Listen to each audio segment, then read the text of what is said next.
Hello friends, welcome to my YouTube channel commercials. आज का हमारा टॉपिक है टाइप्स ऑफ प्रेफरेंस शेयर्स। ठीक है, प्रेफरेंस शेयर हमें किया था कि क्या होता है।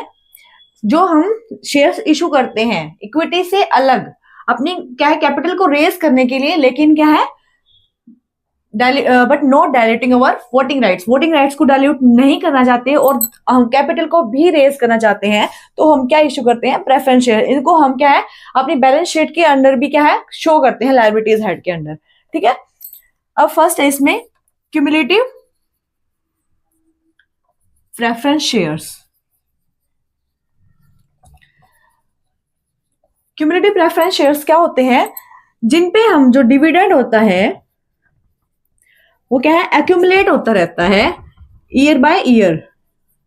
इफ अगर मान लिया कि हमने 2001 से 2003 तक का डिविडेंड नहीं दिया है और उसकी क्या है जो शेयर्स थे वो क्या है 8% की रेट से हमने क्या है इशू किए थे, 8% हमने डिविडेंड।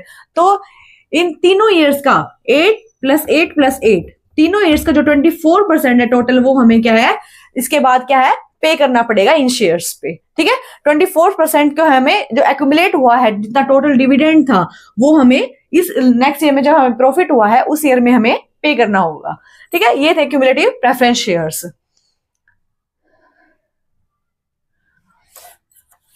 सेकंड है हमारे non cumulative.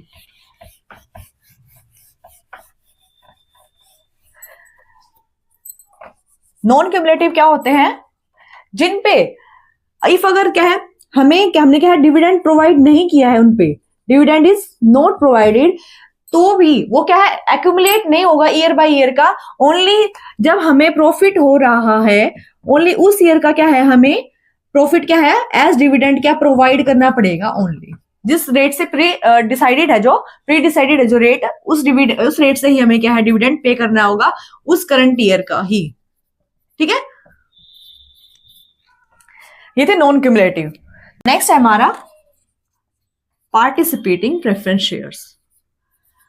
Participating preference shares क्या होते हैं, जो भी हमें क्या है डिविडेंड पे करते हैं हम उसके बाद क्या है हमें इसके बाद ही क्या है इक्विटी शेयर होल्डर्स को पे करना होता है। ठीक है, अगर हमने इक्विटी शेयर होल्डर्स को भी क्या है डिविडेंड पे कर दिया है, इक्विटी शेयर होल्डर्स को भी हमने क्या है पे कर दिया, उसके बाद भी हमारे पास क्या है सरप्लस प्रॉफिट्स हैं, सरप्लस प्रॉफिट्स आर लेफ्ट, तो उसमें भी क्या है वो पार्टिसिपेट कर सकते हैं, मतलब उनका भी उसमें पार्ट रहेगा, तो वो क्या होते हैं प्रेफरेंस पार्टिसिपेटिंग प्रेफरेंस शेयर्स। ठीक है, नॉन पार्टिसिपेटिंग कौन से होंगे, नॉन पार्टिसिपेटिंग मतलब क्या है अगर हमारे पास सरप्लस प्रॉफिट्स हैं और हमने इक्विटी शेयर होल्डर्स को भी पे कर दिया, उसके बाद हमें जो प्रॉफिट्स बचता है उसमें क्या है उनका कोई पार्ट नहीं रहेगा। इस तरह के शेयर्स भी हम इशू कर सकते हैं, जिनको क्या है हम फिक्स रेट से, जो नॉर्मल फिक्स रेट है उनकी डिविडेंड पे करने की, उस रेट से ही हमें उनको क्या है डिविडेंड पे करना होगा, दैट्स इट। ठीक है, redeemable preference shares. Redeemable preference shares क्या होते हैं, जो क्या है हम जिनको हमें रीपे करना होता है, जिनको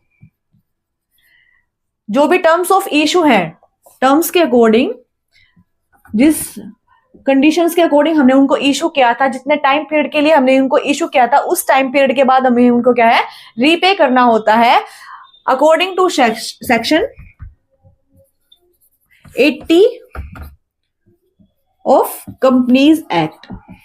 ठीक है, सेक्शन 80 के अकॉर्डिंग हम क्या है जो भी रिडीमेबल प्रेफरेंस शेयर्स है उनको इशू करते हैं, उनको रीपे करते हैं after a fix time period according to the terms of issue and जो भी डिफाइंड कंडीशंस है उनके अकॉर्डिंग। ठीक है, अब आता है non redeemable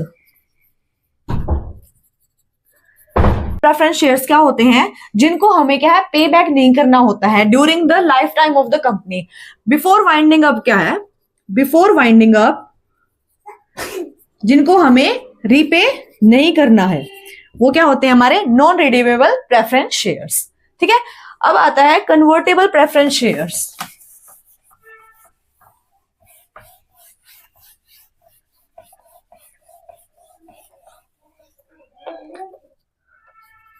convertible preference shares, ऐसे प्रेफरेंस शेयर्स जिनको हम क्या है कन्वर्ट कर सकते हैं, किसमें कन्वर्ट कर सकते हैं, इक्विटी में, जिनको हमें एक फिक्स टाइम पीरियड जितना भी हमने सेट किया है कन्वर्ट करने के लिए, उस टाइम पीरियड के बाद क्या है इक्विटी शेयर्स में उनको कन्वर्ट कर सकते हैं। वो क्या है हमारे कन्वर्टेबल प्रेफरेंस शेयर्स। जो भी इनकी टर्म्स ऑफ इशू हैं उसके अकॉर्डिंग इनके पास क्या राइट होता है कि to get their shares converted into equity shares. ठीक है, नेक्स्ट है नॉन कन्वर्टेबल। नॉन कन्वर्टेबल क्या होते हैं, जिनको हम क्या है इक्विटी शेयर्स में कन्वर्ट नहीं कर सकते, वो क्या है हमारे non convertible preference shares. Equity में हम इनको कन्वर्ट नहीं कर सकते। तो और भी टाइप्स है। First is adjustable rate preference shares and second is callable preference shares. First है एडजस्टेबल रेट प्रेफरेंस शेयर, मतलब क्या होता है जो प्रेफरेंस शेयर्स हम जिनकी जो रेट है, जो उनकी जो डिविडेंड रेट है वो क्या है फ्लक्चुएट होती है, किसके अकॉर्डिंग, मार्केट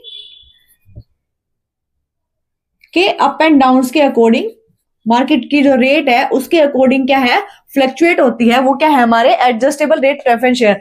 इफ अगर मान लिया क्या हमने एक टाइम पे 1 ईयर क्या है फर्स्ट ईयर में क्या है 10% की रेट से थे, नेक्स्ट ईयर क्या उसकी जो रेट है जो वो ड्रॉप हो गई 8% आ गई, तो अब क्या है हमें फर्स्ट में पहले ईयर में हमने कितने अमाउंट से पे किया 10% की रेट से हमने पे किया उनको डिविडेंड। नेक्स्ट ईयर में हम किस रेट से डिविडेंड को पे करेंगे, 8% की रेट से हम उनको क्या है डिविडेंड पे करेंगे। ठीक है, ये क्या मार्केट जो फ्लक्चुएशन के अकॉर्डिंग जब हम क्या है प्रेफरेंस शेयर्स इशू करते हैं तो उनको क्या बोलते हैं हम adjustable rate preference shares. Next है हमारा callable preference shares. Callable preference shares क्या होते हैं, जिसमें क्या है कंपनी के पास क्या राइट होता है कि उनको वापस रिकॉल कर ले उन शेयर्स को at fix date and terms of issue. ठीक है, जिनको क्या है कंपनी जब भी उसका कंपनी का मन करे, जो भी इशूअर कंपनी है उसका जो मन करे कि वो उनको शेयर्स को क्या है वापस करना चाहती है, उन शेयर्स को इशू आगे और नहीं रखना चाहती, तो उसको क्या है रिकॉल कर सकती है एट अ फिक्स डेट, जो भी फिक्स डेट पहले इशू हुई या फिर टर्म्स ऑफ इशू है उनके अकॉर्डिंग। ठीक है, इनको क्या बोलेंगे हम कॉलेबल प्रेफरेंस शेयर्स। रिपर्चेज कर सकती है, मतलब उनको जिस अमाउंट पे उसने क्या है इशू किया था उस पे ही क्या है रिपर्चेज कर सकती है, रिकॉल कर सकते हैं, उसको क्या बोलते हैं हम कॉलेबल प्रेफरेंस शेयर्स। ये थे हमारे टाइप्स ऑफ प्रेफरेंस शेयर्स। ठीक है, मिलते हैं नेक्स्ट वीडियो में। Thank you, please like share and subscribe my channel.